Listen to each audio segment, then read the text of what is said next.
Realita Pos TV Channel Berdebis. Sistem terbuka itu udah benar, nggak bisa disalahkan lagi, sudah open. Supaya sistem cuma membuat gaduh yang bisa. Yang kebenaran adalah sistem terbuka itu sangat konyol lah.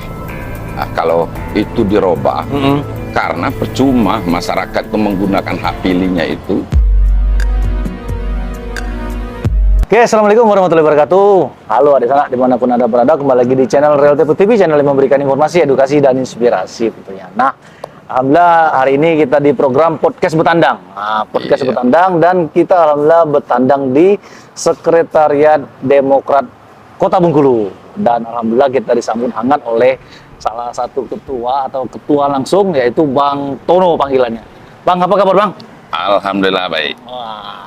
Nah Bang, sebelum kita diskusi nih Bang ya, karena saya juga banyak dapat WA dari para netizen ini ingin melihat membedah sejauh mana upaya Demokrat Kota Bengkulu untuk menyongsong atau menatap pemilu serentak 2024. Tapi sebelum kita diskusi Bang, ada banyak Bang perkenalkan dulu kepada di sana kita yang nanti akan menyaksikan tayangan kita nih Bang di channel YouTube kita nih Bang.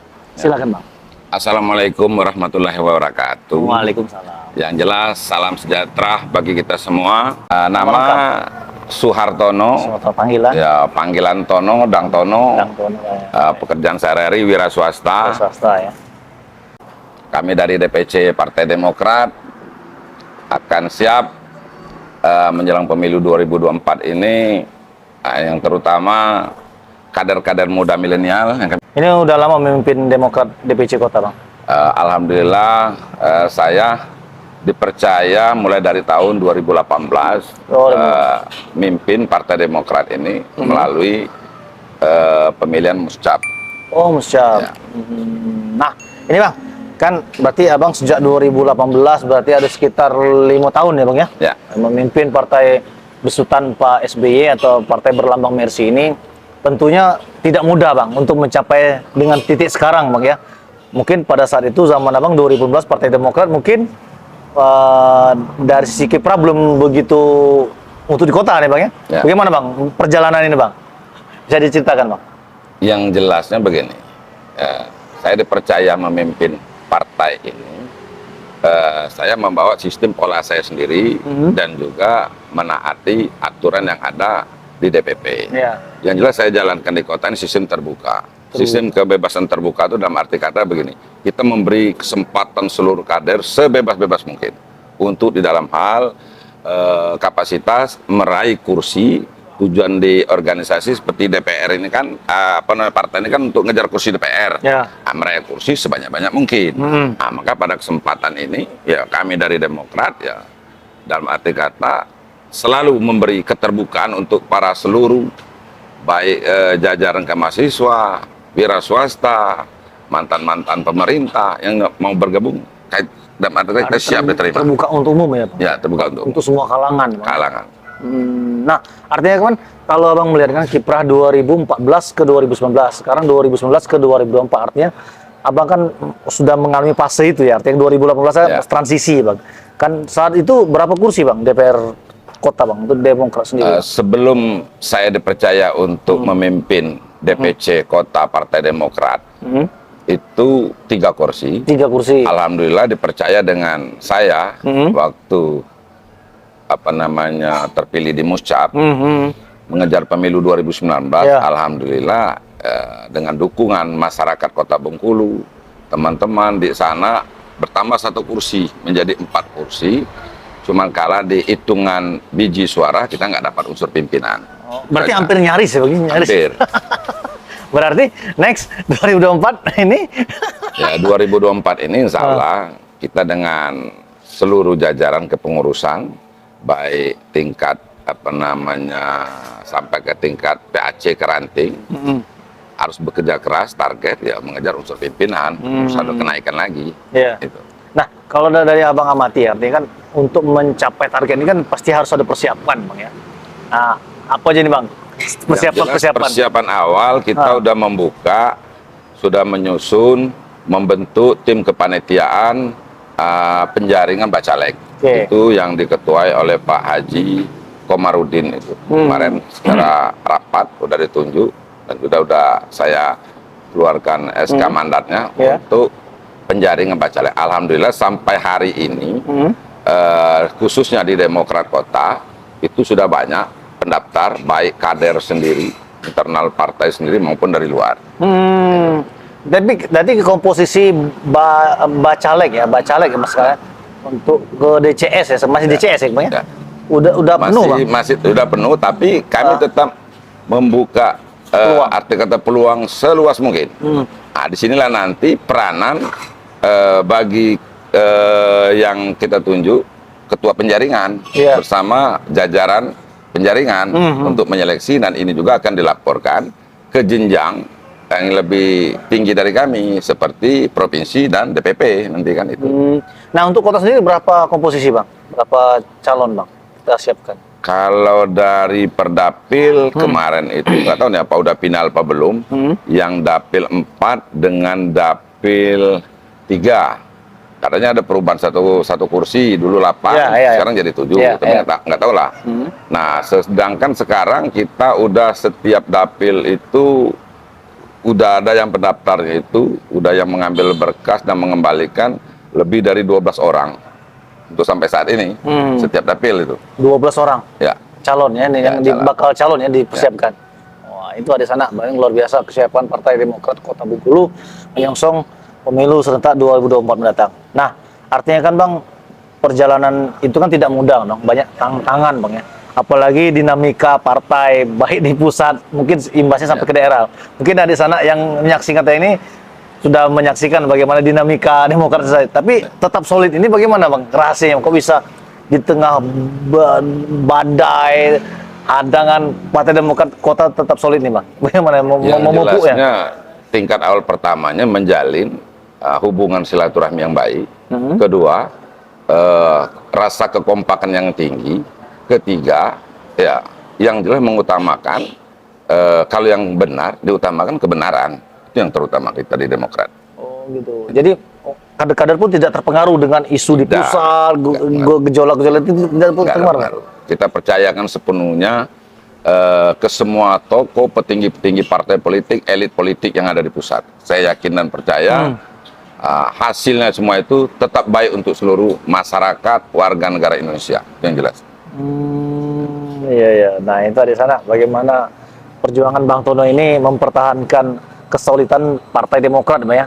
Artinya untuk menjaga marwah partai ini, Bang. Ya. Nah, Bang, kan juga sekarang di pusat juga lagi kencang juga isu sistem pemilu terbuka dan tertutup.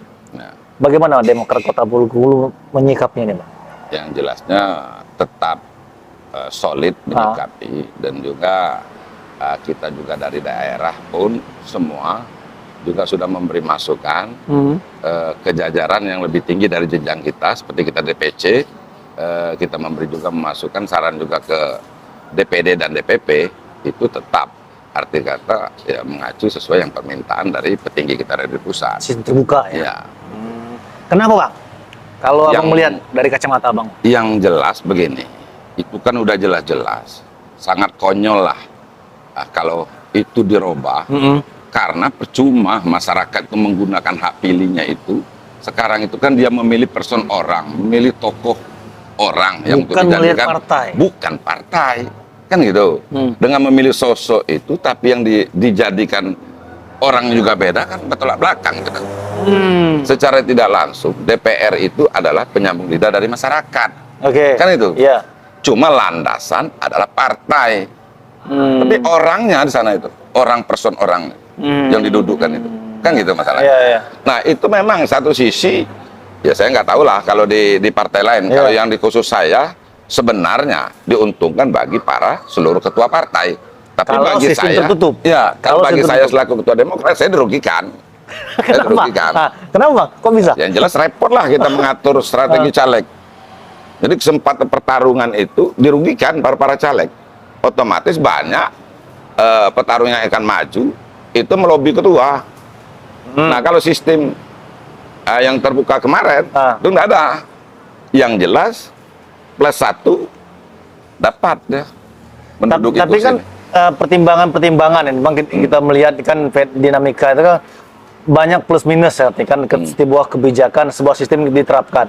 Artinya kan mungkin dengan sistem terbuka, pertimbangan-pertimbangan orang-orang di Senayan situ kan melihat, wah ini apa kecenderungan tidak adanya kaderisasi ketika melalui sistem terbuka, kemudian mereka yang jadi itu kadang tidak melupakan partai. Ini gimana Bang melihat alasan-alasan? Kalau sistem terbuka itu udah benar, nggak bisa disalahkan lagi, sudah open. Sudah mewakili semua. Itu cuma tinggal lagi diperbaiki. Yang gitu. jelas kalau menurut saya selaku ketua DPC Demokrat itu cuma adalah membuat gaduh aja di warga negara. Ya, merubah sistem cuma membuat gaduh yang bisanya. Yang kebenaran adalah sistem terbuka itu udah mewakili. Ini yang nggak bisa lagi sebenarnya, toleransi itu nggak bisa dirubah. Ini yang benar sebenarnya.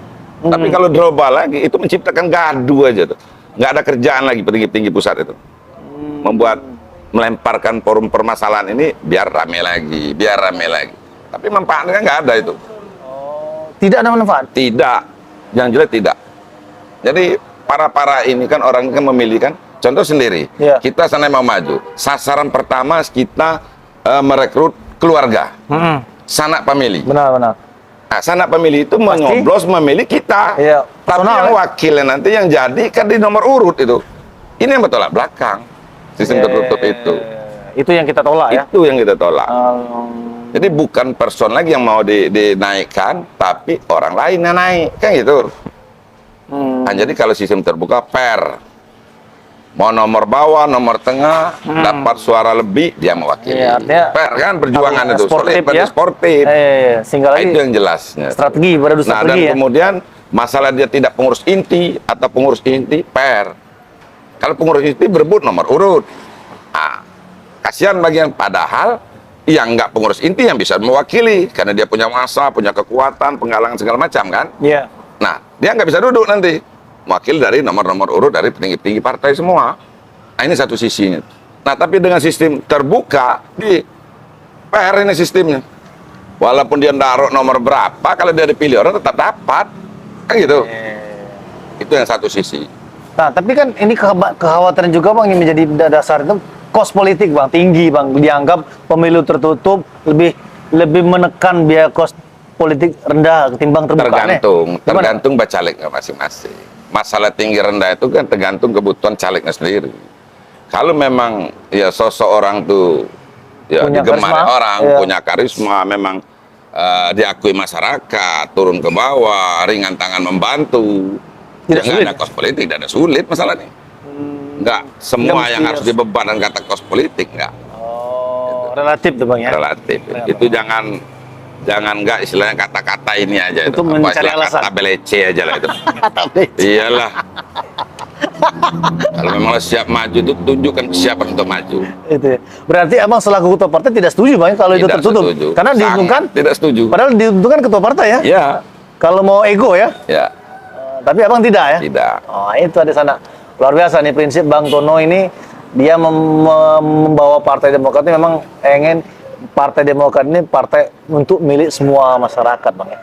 Bukan segelintir orang ya. Kalau sistem itu, ya ketua partai yang banyak diuntungkan. Karena dapat lebih-lebihan para caleg, berebut di nomor urut. Tapi saya di Demokrat, saya dari Demokrat dirugikan. Saya nggak mau dilebih-lebih kayak gitu. Kita tunjukkan keterbuka, kita meyakinkan diri kita dengan seluruh bakal calon, rebutlah suara terbanyak, rebutlah kursi DPR gitu kan terbanyak untuk Partai Demokrat. Sekalian membawa aspirasi masyarakat di Demokrat, itu aja kalau. Itu di sana. Jadi bahwa Bang Tono ingin Demokrat ini bisa meraih banyak kursi dengan sistem terbuka. Ya. Terkait dengan dinamika ini, sikap masyarakat seperti apa nih Bang? Masa bodoh ya, kalau atau sekarang masyarakat sebagai masyarakat cerdas, nggak ada riaknya sebenarnya pada prinsipnya kan. Khususnya di Bengkulu karena umumnya masyarakat itu menghadapi sistem ini kan bukannya baru pertama kali, mungkin udah kenyang dengan masyarakat nih. Kan itu akhir-akhir nanti banyak golput dampaknya itu paling-paling.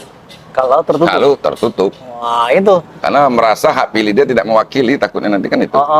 Jadi mending daripada dia tidak memuaskan diri, nggak usah milih ya? Nggak usah milih.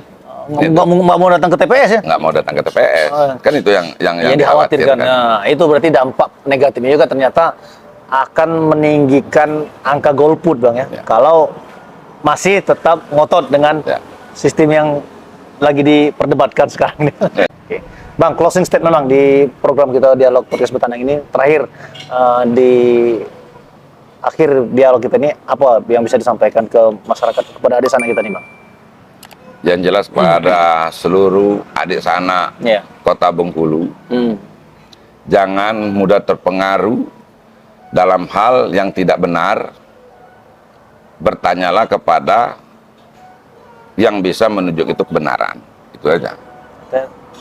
Mencari tahu, mencari referensi kepada yang orang yang berkompeten. Ya. Nah, ini Bang, bagian sana, bagi yang mau daftar gimana caranya? Jelas kita himbau seluruh masyarakat Kota Bengkulu khususnya yang ingin mengabdi dan mencalonkan diri untuk mendaftar Bacalek, kita di DPC Partai Demokrat siap selalu menanti di sana. Kan mau jadi caleg tuh mindsetnya harus banyak uang, terus harus mapan. Ini gimana nih Bang dari Demokrat menyikapi ini Bang? Itu kalau saya selaku DPC Demokrat menyikap itu yang cerita kayak gitu tuh, itu cerita yang tidak punya arti kata keberanian diri dan juga cerita orang yang tidak punya mental. Itu yang jelas. Itu yang jelas menurut saya. Ceritanya uang, takut dengan uang, kalah dengan menang uang. Itu cerita orang yang tidak punya pendirian dan juga kekurangan mental. Itu yang jelas. Jadi kalau orang sudah punya mental, semangat, ya nggak ada halangan, nggak ada rintangan. Lanjut aja. Maju tetap. Masyarakat kok tahu kok harus yang dipilih. Tapi kembali ke diri kita sendiri. Memang mengabdi ke masyarakat, baik di masyarakat, dekat dengan masyarakat, dengan tangan membantu masyarakat. Artinya gitu, jadi di sana, bagi di sana yang selama ini dekat dengan masyarakat, dekat dengan rakyat, suka membantu, tidak salahnya mengabdi dengan jalur yang lebih luas lagi, ya kan? Mungkin selama ini dia sebagai perangkat atau mungkin tokoh adat, artinya kan jangkauannya terbatas Bang ya. Tapi ketika dia sudah mengabdikan diri sebagai wakil rakyat, mungkin jangkauannya lebih luas lagi. Dan banyak lagi yang bisa dibantu ya Bang ya. Itu. Yang jelas lagi ya kepada adik sana seluruh Kota Bengkulu. Ya kita harus memilih dan memilih orang yang ringan tangan, yang siap mengabdi, membantu di masyarakat Kota Bengkulu. Wajiblah dipilih. Nah, itu kata. Jangan ada kata lain, wajib dipilih. Sedangkan dia belum jabatan, dia sudah membantu. Dikasih jabat, jelas dia tambah lagi membantu. Oke, Bang, kita tutup diskusi kita nih Bang. Tapi sebelum kita tutup, kami ingin kepada di sana untuk like, comment, and subscribe ya di channel YouTube ini. Semoga channel itu berkembang dan kami semakin semangat menyajikan konten-konten yang menarik, informatif, dan edukatif tentunya. So, nanti kita akan diskusi di topik-topik yang lain dan topik-topik yang lebih hangat sekalian. Nanti kita akan jumpa lagi Bang. Jangan bosan Bang, nanti Bang kita dengan edisi-edisi yang lain, dengan suasana yang mungkin yang beda nanti. Dan hari ini kita berada di Sekretariat Demokrat Kota Bengkulu, DPC ya Bang. Tepatnya di jalan apa nih Bang? Jalan Basuki Rahmat. Basuki Rahmat. Kelurahan Belakang Pondok. Nah, jadi lokasi strategis di sana. Oke. Nah, itu saja diskusi kita di sini dan kita akhir di tagline ini Bang. Kita ada tagline nya Bang. Jadi aku bilang Realita Plus TV channel, Abang jawab bedepis. Bedepis. Jadi biar beraso, itulah bahasa kita Bang. Bahasa Bengkulu. Oke, kita tutup dengan tagline kita Realita Plus TV channel bedepis. Kami akhiri wabillahi taufiq wassalamualaikum warahmatullahi wabarakatuh.